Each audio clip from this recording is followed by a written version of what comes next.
Guys the boys season 5 finale का trailer officially release हो चुका है। अब ये ऑलमोस्ट कंफर्म लग रहा है कि फिनाले में बहुत सारे मेजर कैरेक्टर्स भगवान को होमलैंडर को प्यारे होने वाले हैं। लाइक ब्रो ट्रेलर का पूरा वाइब ही ऐसा है जैसे कोई डिजास्टर आने वाला हो और सबसे पहला सीन ही ये प्रूव कर देता है। हम यूवी, स्टारलॉयड, बूचर को एक रूम में देखते हैं जहाँ क्लियरली वो लोग छुपकर रुके हुए हैं क्योंकि होमलैंडर को लास्ट एपिसोड में उनके हाइडआउट के बारे में पता चल गया था। तो इट इज ऑब्वियस कि उन्हें रीलोकेट करना पड़ा। अब बॉयज के पास में कोई सेफ प्लेस बचा ही नहीं है। एक तो उनका हाइडआउट तो गया ही, पर होमलैंडर ने साथ में ही फ्रेंची को निपटा दिया। ब्रो ऑनेस्टली इमेजिन करो अब उनकी मेंटल स्टेट क्या होगी। एक तरफ दुनिया का सबसे डेंजरस सूप उनके पीछे पड़ा है, दूसरी तरफ उन्होंने अपना बेस्ट फ्रेंड खो दिया और फिनाले का इमोशनल टोन यहीं से सेट हो जाता है। This isn't gonna be a heroic ending. अब ट्रेलर का एक बहुत ही इंपॉर्टेंट पार्ट है जिसमें डीप, ओ फादर और होमलैंडर है। देखकर ऐसा लग रहा है कि ये लोग एक तो व्हाइट हाउस में रुके हुए हैं या फिर एक हेवीली सिक्योर्ड लोकेशन पर। बट गाइज एक चीज बहुत ही वियर्ड है, जब होमलैंडर एंट्री लेता है तब डीप और ओ फादर बहुत ही ज्यादा डर जाते हैं, जिसे आकर होमलैंडर पहले इनके ही काम डालने वाला है। हो सकता है होमलैंडर ने जस्ट वो जो प्रेस कॉन्फ्रेंस होने वाली थी उसमें आए हुए लोगों को अपनी हीट विजन से डिस्ट्रॉय कर दिया, जस्ट लाइक उसने एक एपिसोड में इमेजिनेशन में किया था। मुझे लगता है ये दोनों होमलैंडर के अगेंस्ट जाने वाले हैं कि इसका रिडेम्पशन इम्पॉसिबल है और शो के पास में इतना टाइम भी नहीं है कि वो all of the people deep को स्क्रीन टाइम दे। डीप ने अपनी पूरी लाइफ 7 को डेडिकेट करी और होमलैंडर ने 7 को ही खत्म कर दिया। डीप के पास में खोने के लिए अब कुछ बचा ही नहीं है और होमलैंडर की मेंटल कंडीशन देखकर डीप को भी समझ में आ चुका है कि ये बंदा कंप्लीटली पागल हो चुका है और ये कभी भी उसका गेम बजा डालेगा। और ऑनेस्टली ट्रेलर में डीप का चेहरा देखकर लग रहा है कि उसे बहुत ही ज्यादा डर लग रहा है। लाइक वो रियलाइज कर चुका है कि होमलैंडर कभी भी कुछ भी कर सकता है। And let's be honest guys, Homelander को अब इन दोनों की जरूरत ही नहीं है। और गाइज जब से होमलैंडर ने V1 लिया है वो तब से कुछ ज्यादा ही पावरफुल लग रहा है। This genuinely feels like Homelander's final god complex arc. अब इसके बाद में वो मोमेंट देखने को मिलता है जो पूरे इंटरनेट को ब्रेक करने की ताकत रखता है। गाइज MM बूचर को उसका आइकॉनिक क्रोबार देता है। तो अगर तुमने कॉमिक्स पढ़ी है या उसके एडिट्स देखे हैं देन यू ऑलरेडी नो कि कितना इंसेन ऑरा है बूचर और उसके क्रोबार का। भाई कॉमिक्स में इस सीन का ऑरा ही कुछ अलग है जिसमें बूचर सिर्फ क्रोबार लेके व्हाइट हाउस में घुस जाता है जबकि डजन्स के भाव में सूप्स आसमान में उड़ रहे होते हैं। और ऑनेस्टली अभी तक इस सीजन ने जो फक्ड अप एपिसोड डिलीवर किए हैं उसे देखकर लग नहीं रहा कि हमें ये आइकॉनिक सीन देखने को मिलेगा। बट आई विश कि ये लोग कम से कम ये वाला सीन क्रिएट कर दे, स्पेशली क्योंकि कुछ दिन पहले जो प्रमोशनल पोस्टर ड्रॉप किया था उसमें हमें एग्जैक्टली यही सीन देखने को मिला था। बट गाइज एक प्रॉब्लम है, शो इस सीन में थोड़ा क्लिकबेट वाला गेम खेल रहा है। आपको वो वॉल टावर के डिस्ट्रक्शन वाला पोस्टर तो याद ही होगा, वो अभी तक हुआ ही नहीं है। होमलैंडर स्पेस में से डिस्ट्रॉय होते हुए अर्थ को देख रहा है, वो भी हुआ नहीं है। तो मुझे पूरी तरह से यकीन नहीं है कि वो ये चीज पुल ऑफ कर लेंगे। अब ये मत बोलना कि ये सारी चीजें भी फाइनल एपिसोड में ही देखने को मिलेगी। हेल ना कि वो इतनी सारी चीजें एक लास्ट एपिसोड में पुल कर सकते हैं। बट बूचर का क्रोबार लेना डेफिनेटली हिंट करता है कि व्हाइट हाउस अब रेड हाउस बनने वाला है। और ब्रो अगर वो सीन उन्होंने एक्चुअली पुल ऑफ कर लिया then it will be absolute cinema. अब उसके बाद में हम देखते हैं कि यूवी, स्टारलाइट, MM और बूचर एक सिक्योर फैसिलिटी टाइप लोकेशन से बाहर निकलते हैं और मुझे पर्सनली लगता है कि ये लोग यूरेनियम चेंबर को बिल्ड कर रहे हैं because at this point realistically speaking सिर्फ वही एक चीज बची है जो होमलैंडर को हर्ट कर सकती है। और मुझे लगता है कि उनका प्लान सिंपल है कि होमलैंडर को किसी तरह इस चेंबर में डाल देना है और किमिको के चेस्ट ब्लास्ट से उसको हिट करवाना है क्योंकि किमिको के ब्लास्ट फायर करने तक होमलैंडर वहीं पर रुका रहेगा। ना तो होमलैंडर पागल बिल्कुल भी नहीं है और किमिको के पास में भी इतनी पावर नहीं है कि वो ब्लास्ट करने तक होमलैंडर को होल्ड करके रख सके। तो उनके प्लान के हिसाब से उन्होंने होमलैंडर को फंसाकर किमिको के ब्लास्ट से हिट करवा दिया तो होमलैंडर डी पावर हो जाएगा। और गाइस ऑनेस्टली होमलैंडर के लिए पावरलेस होकर नॉर्मल लाइफ जीना मरने से भी ज्यादा डिस्गस्टिंग होगा। ब्रो बंदा पूरी लाइफ स्ट्रॉन्गेस्ट सुपर हीरो बन के रहा है, अगर उसकी पावर्स एकदम से चली गई तो वो मेंटली कंप्लीटली डिस्ट्रॉय हो जाएगा। गाइस ट्रेलर का एक सीन ऑलमोस्ट कंफर्म करता है कि डीप मरने वाला है। हम स्टारलाइट को भी उसी लोकेशन पर दिखते हैं जहाँ पर डीप और ओ फादर पहले खड़े हुए थे और फिर वो डायरेक्टली डीप को रोमन रिंग की तरह स्पीयर देती है। और गाइस डीप का कैरेक्टर प्ले करने वाले एक्टर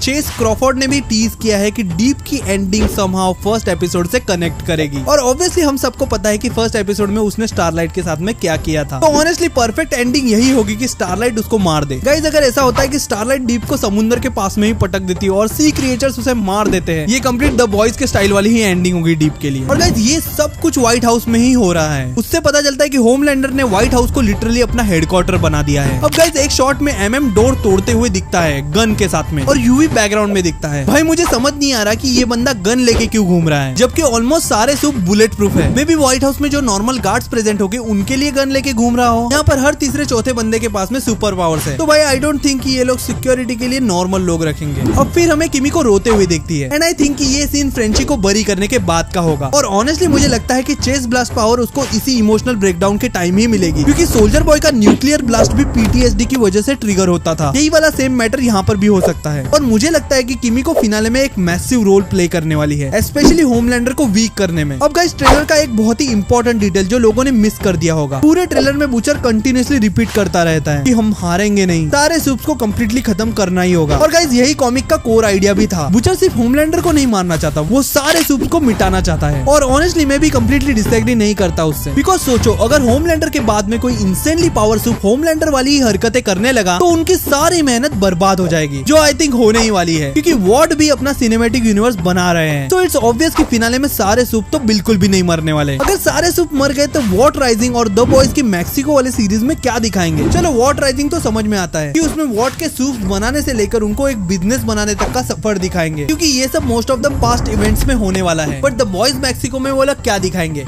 घंटा। बट बुचर सही है, आई एग्री विथ हिम, इतनी ज्यादा पावर्स ह्यूमंस डिजर्व ही नहीं करते, और ये बुचर को बहुत ही पहले समझ में आ चुका है। पर बुचर सूप्स को फिनिश करेगा तो करेगा कैसे, and that's the scary part of this episode. Comics में उसके पास में एक फ्रीक्वेंसी डिवाइस होता है जो सूप्स के हेड्स को ब्लास्ट कर देता है। वायरस भी टेक्निकली होमलैंडर पर काम नहीं करता, बट जो नॉर्मल वर्जन वाला कंपाउंड भी सूप्स के अंदर है उनके ऊपर ये कंपाउंड भी वायरस जरूर काम करेगा। और इसीलिए हमें ट्रेलर के एंड में बुचर वायरस को घूरते हुए दिख रहा है। लाइक ब्रो जेन्युइनली उसके दिमाग में कुछ हॉरिफाइंग प्लान चल रहा है, और मुझे लगता है वो वायरस को पब्लिक में रिलीज कर देगा। बिकॉज स्पीकिंग ऑफ बुचर, वो अकेला व्हाइट हाउस में इतने सारे सूप से भिड़ नहीं सकता, स्पेशली होमलैंडर से तो बच के ही रहना पड़ेगा उसे। तो क्लियरली उसके पास में कोई बैकअप प्लान तो होना ही चाहिए। अब गाइस ट्रेलर का सबसे इंसेन रिवील, जी हाँ गाइस रायन वापस आ चुका है। गाइस पिछले 4 एपिसोड से ये बंदा गायब था, और ऑनेस्टली ऑडियंस कंटिन्यूअसली थ्योरी बना रही है कि रायन सीक्रेटली ट्रेन कर रहा था फिनाले के लिए, एंड नाउ होमलैंडर फाइनली उसके सामने खड़ा है। बट गाइस ये सीन जेन्युइनली स्केरी है, क्योंकि इस जगह पर रायन अकेला दिख रहा है, क्योंकि उसके पास में ना बुचर है ना किमिको। रायन अगर अकेला होमलैंडर से भिड़ा तो वो डेफिनेटली पिटेगा, और मुझे लगता है कि ये सेम लोकेशन है जहाँ पर सीजन 2 में रायन और बेका छुपकर रह रहे थे। शायद रायन अपनी मॉम को मिस कर रहा होगा, जिस वजह से वो इस जगह पर वापस आया, बट होमलैंडर समहाउ उसको ट्रैक कर लेता है। और सच कहूँ तो मुझे ऐसा लग रहा है कि रायन यहाँ पर मरने वाला है। तो अगर रायन और होमलैंडर की फाइट होती है, देयर इज नो चांस कि रायन होमलैंडर को हरा दे। इन दोनों की प्रीवियस फाइट में ही पता चल गया था कि दोनों के बीच में पावर डिफरेंस किस लेवल का है, और ऊपर से अब होमलैंडर को V1 भी मिल चुका है, तो definitely he is stronger than before. और मुझे लगता है ये वही मूवमेंट होगा जो प्रूव करेगा कि होमलैंडर कंप्लीटली बर्जर्क मोड में जा चुका है। बिकॉज सीजन 3 में somewhere deep inside Homelander Ryan को प्यार करता था, बट अब ये बंदा लिटरली खुद को गॉड मानता है, और गॉड्स अटैचमेंट फील नहीं करते। तो इसके बाद में हमें नेक्स्ट सीन में बेका की ग्रेव दिखती है, विच ऑलमोस्ट कंफर्म कि ये वही लोकेशन है। देन हमें ओ फादर दिखता है जो व्हाइट हाउस में एक दरवाजा तोड़ते हुए आगे बढ़ रहा है। शायद वो MM और यूई का पीछा कर रहा हो, बट ऑनेस्टली गाइस मुझे अब समझ में नहीं आ रहा कि उनका एग्जैक्ट प्लान क्या है, बिकॉज क्लोज रेंज में होमलैंडर ऑलमोस्ट अनस्टॉपेबल है, और यूरेनियम को हाथ में लेकर नहीं घूम सकते जस्ट बिकॉज होमलैंडर की वो वीकनेस है। अब अगले वाले शॉट में हमें एशली भागते हुए दिखती है, और ऑनेस्टली मुझे नहीं लगता वो अब बच पाएगी, या तो होमलैंडर उसको मार देगा या butcher, either way she is cooked. अब ट्रेलर के एंडिंग के शॉट जेन्युइनली बहुत ही ज्यादा इंटरेस्टिंग है। इस सीन में हमें दिख रहा है कि आसमान से कोई सूप ओशन की तरफ क्रैश करता है। पहले मुझे लगा कि वो होमलैंडर होगा, फिर मुझे स्टारलाइट वर्सेस डीप वाली फाइट याद आई, और ऑनेस्टली मुझे लगता है कि ये डीप ही हो सकता है, क्योंकि स्टारलाइट उसे उड़ाकर आसमान में ले गई थी, फिर वो शायद उसे ओशन के पास में फेंक दे, और समहाउ यहाँ पर सी क्रिएचर से उसके काम डाल देंगे, which will be absolute perfect ending for deep. And honestly guys अगर फिनाले का एग्जीक्यूशन सही तरह होता है तो ये द बॉयज की सीरीज का सबसे हाईएस्ट रेटेड एपिसोड हो सकता है, क्योंकि ट्रेलर में हमें दिख ही रहा है कि इस बार टोटल इनहाइलेशन होने ही वाला है। This is the last episode guys, जो भी दिखाना है इन्हें इस एपिसोड में दिखाना ही होगा। इस वजह से मुझे लग रहा है कि ये एपिसोड एक तो बहुत ही गोटेड एपिसोड होने वाला है, या फिर एकदम ट्रैश। ये एपिसोड नॉर्मल तो हो ही नहीं सकता, और फिनाले में बहुत सारे मेजर डेथ्स होने ही वाले हैं। बट अब तुम लोग कमेंट्स में बताओ तुम्हें क्या लगता है, द बॉयज के बचे हुए लास्ट एपिसोड जो सिर्फ 1 घंटा और 5 मिनट का है, क्या उसमें ये लोग इतने सारे कैरेक्टर्स के आर्क्स को कंप्लीट कर सकेंगे या नहीं। और यहाँ सच कहूँ तो द बॉयज का शो बहुत ही बुरी कंडीशन में फंस चुका है, क्योंकि अगर उन्होंने सब कुछ इस एपिसोड में कंप्लीटली फिट कर भी दिया तो भी फैंस रश एंडिंग बोलकर गालियां देंगे, और अगर सब कुछ कवर नहीं कर पाए और लूज एंडिंग डिलीवर की फिर तो फैंस गालियां ही गालियां देंगे। और जो भी हो गाइस आई विश कि ये लोग एक अच्छी एंडिंग डिलीवर कर दे जो हम फैंस को सेटिस्फाई कर दे, which is almost impossible at this point. बाकी गाइस वीडियो पसंद आया तो वीडियो को लाइक कर देना, और प्लीज चैनल को सब्सक्राइब कर दो। और हाँ, अगर आप लोगों को एपिसोड 8 के जो लीक्स आए उन्हें जानने की चुल मच रही हो तो ये वाला वीडियो देख लेना, बट पहले ही बोल दो स्पॉइलर वार्निंग, बाद में कमेंट्स में गालियां मत देना। बाकी अगर आपके पास में कोई थियरीज हो तो कमेंट बॉक्स खुला है। तो आज के लिए बस इतना ही, बाकी मिलते हैं अगली वीडियो में, तब तक के लिए stay tuned and be marvellous.